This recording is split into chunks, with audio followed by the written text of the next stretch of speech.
이 자리에 나오신 우리 모든 성도님들의 삶 가운데 하나님의 크신 위로와 은혜가 충만하시기를 축원드립니다. 오늘 우리가 함께 읽은 본문 말씀은 매우 익숙한 말씀입니다. 예수님과 제자들이 이 갈릴리 바다, 이 갈릴리 호수를 건너가는 중에 풍랑을 만난 것이죠. 그리고 제자들은 두려움에 떨었습니다. 그런 제자들을 향해서 주님께서 너희 믿음이 어디 있느냐라고 물으시는 장면이 오늘 이 본문 가운데 기록이 되어 있는 것이죠. 너희 믿음이 어디 있느냐라고 물으시는, 질문을 던지시는 이 말씀이 오늘 우리에게 던지시는 말씀이다 생각하시고 오늘 함께 말씀을 묵상하기를 원합니다. 본문을 자세히 한번 살펴보면요, 제자들은 분명 예수님의 말씀에 순종했다라는 것을 알 수 있어요. 호수 저 건너편으로 가자, 호수를 건너가기 위해서 배를 탔다라는 것이죠. 여행을 간 것이 아니라, 아무런 목적이 없이 간 것이 아니라 분명히 가야 할 곳이 있었고 또 주님께서 명하신 곳이었기 때문에 제자들은 주님과 함께 배를 타고 호수를 건너가고 있었습니다. 즉 주님의 말씀에 순종하는 가운데 풍랑을 맞았다라는 것이죠. 풍랑이라는 것, 인생의 고난이라는 것, 어느 누구도 비껴갈 수 없다라는 것이에요. 때로는 주님의 말씀에 순종하는 삶을 살아가는 제자들조차도 인생의 풍랑과 고난에 직면할 때가 있다라는 것이죠. 우리의 삶에는 예고 없이 찾아오는 많은 어려움이 있습니다. 질병의 문제, 재정의 문제, 자녀와의 갈등, 관계의 단절, 외로움, 고독, 상실. 불교에서는 그래서 우리의 인생을 고해다라고 이야기도 하죠. 정말 이 고통 가운데 살아가고 있는 인생이 우리들의 인생일 수도 있습니다. 그러나 우리가 반드시 기억해야 하는 것이 무엇입니까? 풍랑이 일어나고 고난을 마주하지만 중요한 것은 그 자리에 예수님이 제자들과 함께 하셨고 고난과 풍랑 속에서 예수님이 우리와 함께 해 주신다는 사실이에요. 인생의 문제 앞에서 주님이 제자들과 함께 하셨고 오늘 우리와 함께 하신다는 이 사실을 꼭 기억하시기를 소망합니다. 제자들조차도 풍랑을 피할 수 없을 때가 있다라는 거예요. 그러나 고난의 한가운데서 주님은 결코 제자들을 홀로 내버려 두시지 않으셨어요. 마태복음에는 예수님의 다른 이름이 나오시죠. 임마누엘, 하나님이 우리와 함께 하신다라는 거예요. 하나님이 우리와 함께 하심을 인간의 육신으로 현현하셔서 함께 해주셨다는 것입니다. 그리고 오늘날 하나님은 영으로 우리와 함께 해주고 계시는 거예요. 우리가 늘 함께 하시는 그 하나님을 신뢰하며 비록 광풍이 몰아치더라도 예수님이 나와 함께 하시면 이 인생이라는 배가 뒤집혀지지 않는다라는 이 사실을 우리는 마음속에 꼭 새기시기를 소망합니다. 제자들은요, 광풍을 만나자마자 크게 두려워 예수님께 외쳤어요. 주여 주여 우리가 죽겠습니다. 그래서 너희 믿음이 어디 있느냐라고 하실 때 마치 제자들이 믿음이 없어서 호통을 쳤다라고 생각할 수 있습니다. 그러나 그렇지 않습니다. 전후 문맥을 보면 주님은 호통을 쳤다라고 생각하지 않아요. 어쩌면요, 이것은 너무나도 당연한 반응일 수도 있어요. 제자들이 믿음이 없는 게 아니죠. 우리의 생존을 위협하는 그 절박한 상황 속에서는요, 이렇게 반응할 수밖에 없어요. 오늘 우리가 이 자리에서 예배를 드리고 있지만 삶의 위기를 만나면 낙심하고요, 낙심하는 중에 또 주님을 매달리게 됩니다. 도무지 응답이 되지 않는 상황 속에 때로 절규할 때도 있고 절규할 힘조차 없어서 마음이 냉랭해질 때도 있어요. 그런데 예수님께서 너희 믿음이 어디 있느냐, 왜 믿음이 없느냐 책망하셨다라는 것이 아니죠. 오히려 따뜻한 권면이에요. 나와 함께 하면서 많은 이적과 기적을 경험했던 너희가 지금 왜 그러고 있어? 새롭게 기억나게 하시는 것이죠. 주님과 함께 하셨던 그 시간, 주님의 위로, 주님의 격려, 주님의 기적을 생각해 보라고 권면하고 초청해 주고 계신 것입니다.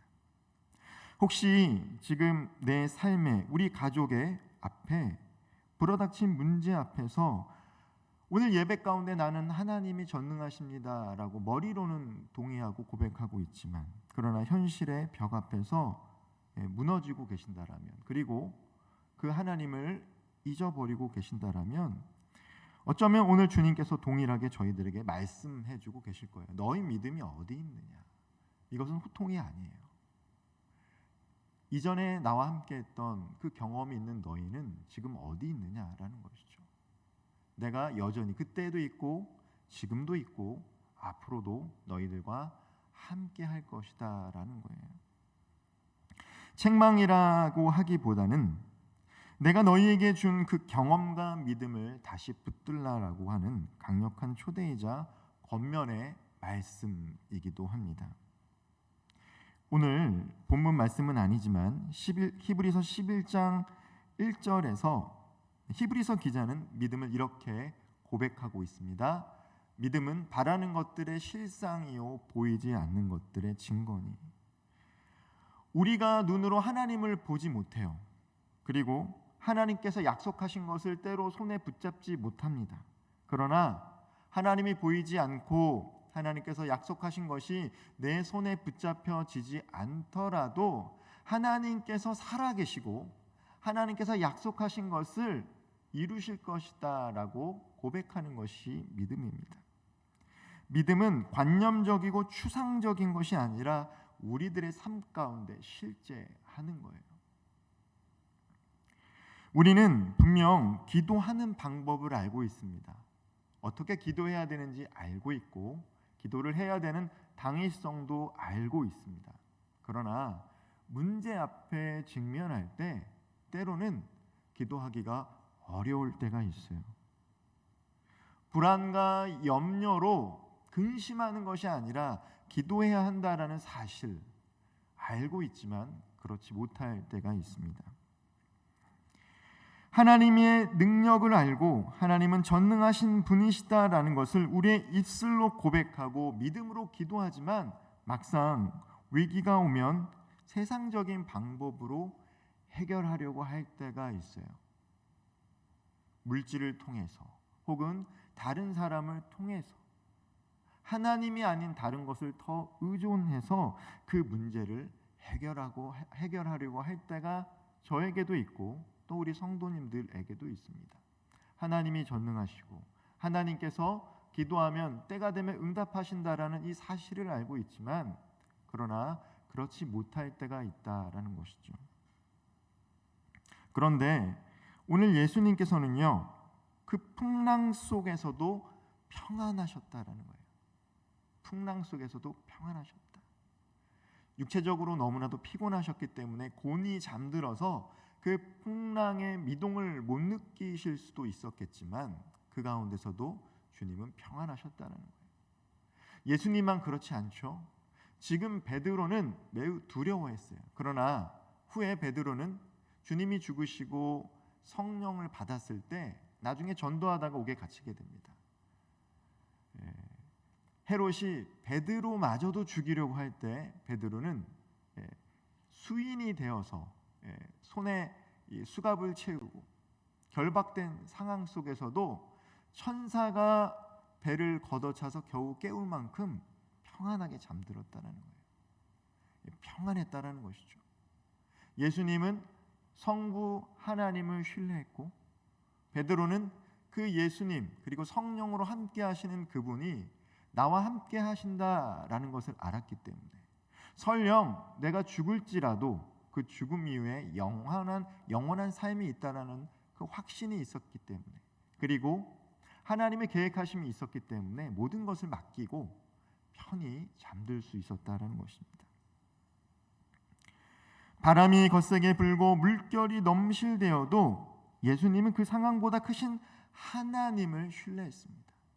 하나님의 능력을 신뢰하는 것보다 더 중요한 게 무엇입니까? 하나님의 성품을 신뢰하는 거예요. 하나님의 성품. 사랑하는 성도 여러분, 우리도 마찬가지인 것 같아요.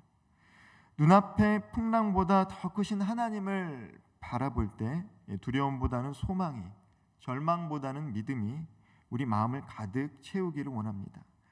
이 말씀이 우리 삶 가운데 실제가 되기를 원해요. 그 말씀에 근거해서 기도하고 행동할 때 분명한 것은 하나님께서 우리들의 삶 가운데 세상이 줄 수 없는 평안을 허락하신다라는 것이죠. 세상의 평안과 하나님이 주신 평안은 전적으로 달라요.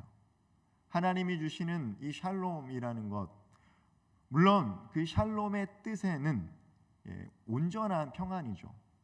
영적인 평안만이 아니라 물질적, 경제적, 그리고 건강한 모든 것을 총체적인 평안을 의미합니다.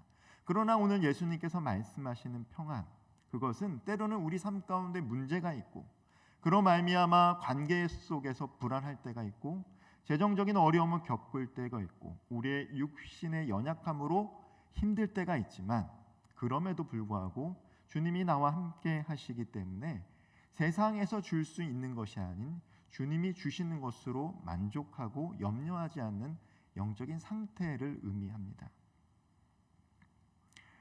예수님께서는 부활하시고 제자들을 찾아가셨을 때도 하셨던 말씀이 평안하느냐였다라는 것이죠. 사랑하는 성도 여러분, 오늘 이 자리에 오신 우리 성도님들은 평안하신지요? 우리가 평안할 수 있는 이유는 세상의 것이 우리 삶 가운데 있기 때문이 아닙니다. 그것을 얻을 수 있기 때문이 아닙니다. 혹여라도 우리들의 두 손에 그것을 가지고 있지 못한다 할지라도, 혹은 얻지 못한다 할지라도, 약속하신 것을 당장 누리지 못한다 할지라도 때가 되면 하나님께서 그것들을 성취해 주실 것이고, 혹은 내 기대보다 더 좋은 것으로, 더 선한 것으로 하나님이 나의 삶을, 우리 가족의 삶을 인도하신다라는 것을 신뢰할 때 우리는 어떤 상황 속에서도 세상이 줄 수 없는 평안을 누리며 살아가는 것이죠. 위기 속에서도 흔들리지 않는 평안은 하나님만이 주시는 것입니다.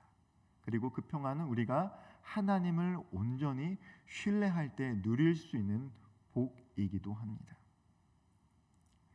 우리가 이 풍랑 속에서도 때로는 염려하고 걱정이 되지만 그럼에도 불구하고 우리 인생의 배가 뒤집혀지지 않을 것이다라는 확신은 어디에 있습니까? 하나님이 우리와 함께 하신다라는 것이죠. 우리 인생 가운데 주님이 나와 함께 하신다라는 거예요. 특별히 우리는 어떤 사람들입니까? 하나님께서 부르시고 선택한 사람이에요. 물론 어떤 사람들에게는 이미 하나님께서 주신 분명한 사명과 목적이 있는 성도들이 있습니다. 그러나 때로는 많은 경우는 우리는 구체적인 사명과 목적을 알지 못하지만 하나님의 부르심이 있다라는 것을 믿고 하루하루 말씀에 순종하는 삶을 살아가요. 특별히 오늘 제자들에게는 이 갈릴리 건너편 이 거라사 지방에 가게 됩니다. 오늘 본문은 누가복음인데요. 누가복음의 기록을 따라가면 어떻습니까? 갈릴리 호수를 건너서 거라사 지방에 가요. 주님은 거라사 지방에 가기 위해서 배를 타고 갈릴리 호수, 누가는 그렇게 기록을 했고 다른 제자들은 바다라고 표현을 했는데 건너가고 있었어요. 왜요? 귀신 들린 사람을 만나야 했습니다. 세상에서 철저히 소외되고 버림받은 그 사람을 만나기 위해서 예수님은 풍랑 속에서도 배를 타고 건너갔어요. 이 거라사에 귀신 들린 사람은 어느 누구도 돌아보지 않았습니다. 무덤 사이에서 사나운 모습으로 지냈던 사람이었어요.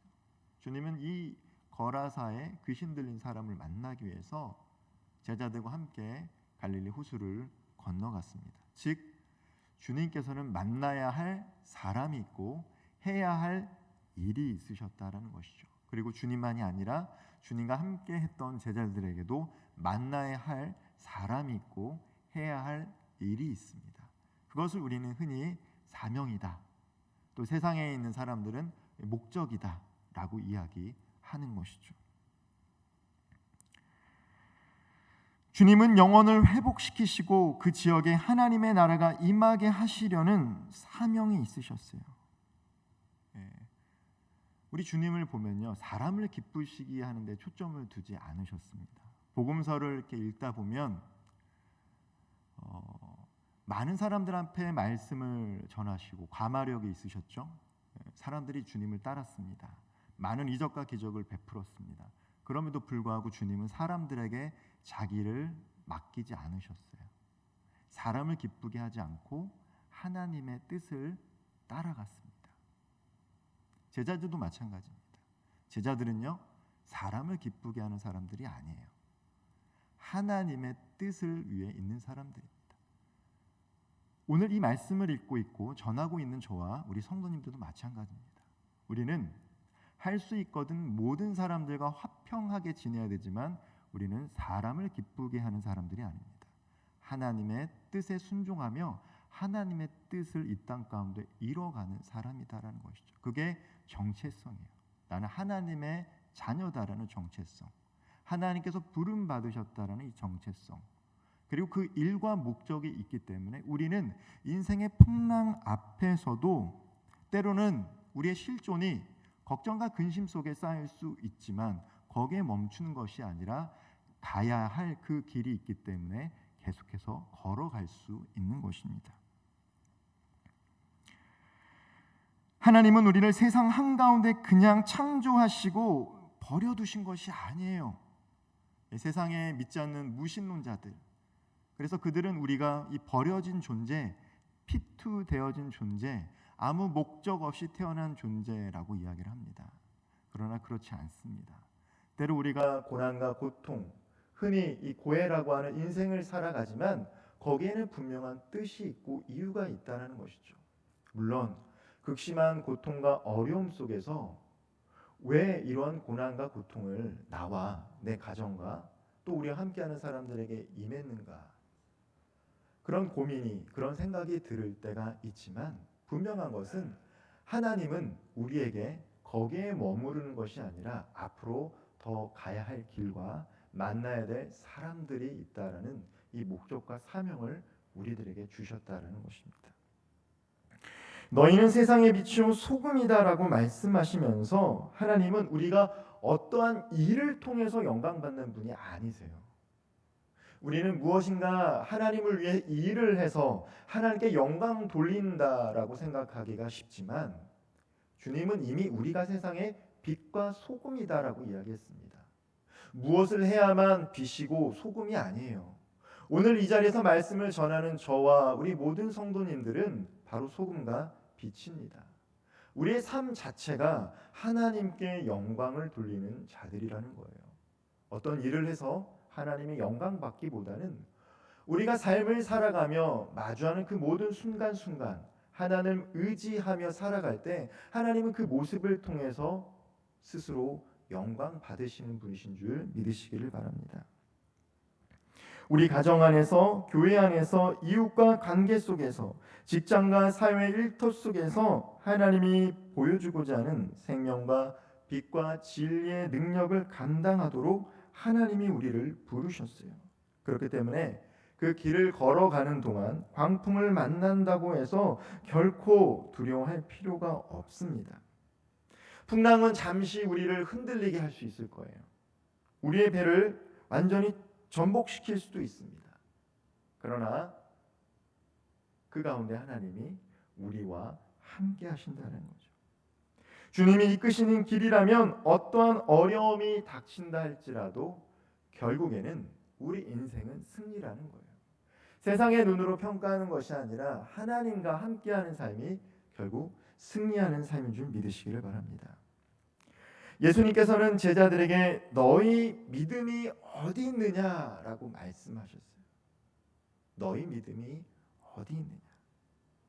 이것은 오늘 말씀을 전하는 저와 오늘 이 자리에서 말씀을 듣고 계신 우리 성도님들께 하시는 예수님의 권명과 초청의 말씀입니다. 인생의 풍랑 앞에서 이전에 너희와 함께했던 나에 대한 믿음의 경험과 실제는 어디로 갔느냐? 회복하면 안 되겠니? 라고 물으시는 주님의 권면과 초청입니다.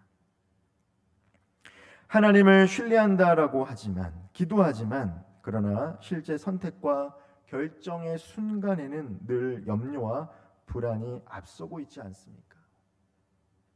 하나님께 모든 것을 맡기기보다는 염려하고 걱정하고 근심하고 계시지 않습니까? 이 바보새라고도 하죠.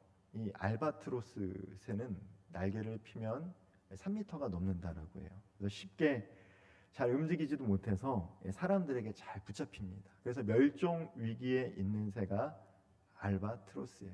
날개를 퍼덕퍼덕 하기가 어려워요. 가장 큰 새라고도 합니다. 이에 반해서 이 벌새라는 새는 정말 작죠. 계속 납니다. 계속 날아요. 이 벌새와 알바트로스의 수명은 10배 정도 차이가 난대요. 자기가 계속 날개짓을 하는 벌새는 오래 살지 못하는데, 이 알바트로스라는 새는 풍랑에 바람에 자신의 몸을 맡겨서 자기가 날개를 짓기보다는 큰 바람에 의해서 몸을 맡기고, 그래서 가장 높이 가장 멀리 날 수 있는 새가 바로 알바트로스 새라는 것이죠. 자신의 힘이 아니라 바람을 의지했기 때문에 높이 멀리 날 수 있는 것입니다. 마찬가지입니다. 우리의 인생도 누구에게 의지하는가에 달린 거예요. 하나님께 온전히 의지할 때 우리는 하나님의 부르심에 맞는 삶을 살아가면서 거기에서 행복과 참 평안을 얻게 되도록 하나님께서 그렇게 창조하시고 설계한 존재예요. 그러나 우리는 죄로 말미암아 이 사실을 잊고 살아갑니다. 나의 힘으로 살아가려고 하고요, 세상의 방식으로 살아가려고 하고요, 세상에서 말하는 성공의 기준을 가지고 삶을 살아가려고 해요. 그래서 벌새처럼 퍼덕퍼덕 거립니다. 그런데 힘들어요. 얼마 달지 못해요. 그런데 하나님의 부르심 받은 존재로서 하나님을 온전히 의지하면 어떻습니까? 우리는 때로 바보라고 불리는 알바트로스 새처럼 바보라고 사람들이 생각할지도 몰라요. 그러나 하나님의 의지할 때 우리는 하나님이 창조하신 대로 온전히 살아갈 수 있는 것입니다. 주님께서는 지금도 말씀하십니다. 내가 너와 함께한다. 두려워하지 말라. 내가 너를 지키고 구원하고 인도할 것이다. 이 주님의 외침에 온전히 의지하며 나아갈 수 있기를 바랍니다. 주님이 꾸짖으시면요, 잠잠하지 못할 바람과 물결이 이 세상에 없다라는 것입니다. 어떻습니까? 결국에는 주님은 꾸짖으셨어요. 그러자 모든 문제가 사라졌습니다. 우리를 향한 주님의 권능과 사랑은 여전히 살아있고, 우리가 간절히 매달릴 때 우리 주님은 우리를 보호하시고 인도하신다는 거예요. 오늘 이 시간 우리가 기도하는 가운데 다시 결단했으면 좋겠습니다. 주님, 이 풍랑 속에서도 제 믿음을 회복시켜 주시옵소서. 우리 인생의 풍랑 속에서 풍랑을 바라보는 것이 아니라 믿음의 눈으로 주님을 바라보기를 소망합니다. 우리를 떠나지 않으시고 광풍 속에서도, 폭풍 속에서도, 풍랑 속에서도, 문제 속에서도 나와 함께 하시는 그 하나님만 바라보며 주님과 동행하며 두려움과 낙심이 아니라 기쁨과 평안 속에서 주님과 동행하는 삶을 살아가겠습니다. 기도하는 가운데 그 문제가 해결되지 아니한다 할지라도 모든 것을 주님께 맡기며 주님의 때에 주님의 방법으로 우리가 기도하는 모든 삶의 문제 주님께서 해결해 주십시오라고 고백할 수 있는 저와 우리 모든 성도님들 되기를 주님의 이름으로 축원드리겠습니다. 기도하겠습니다.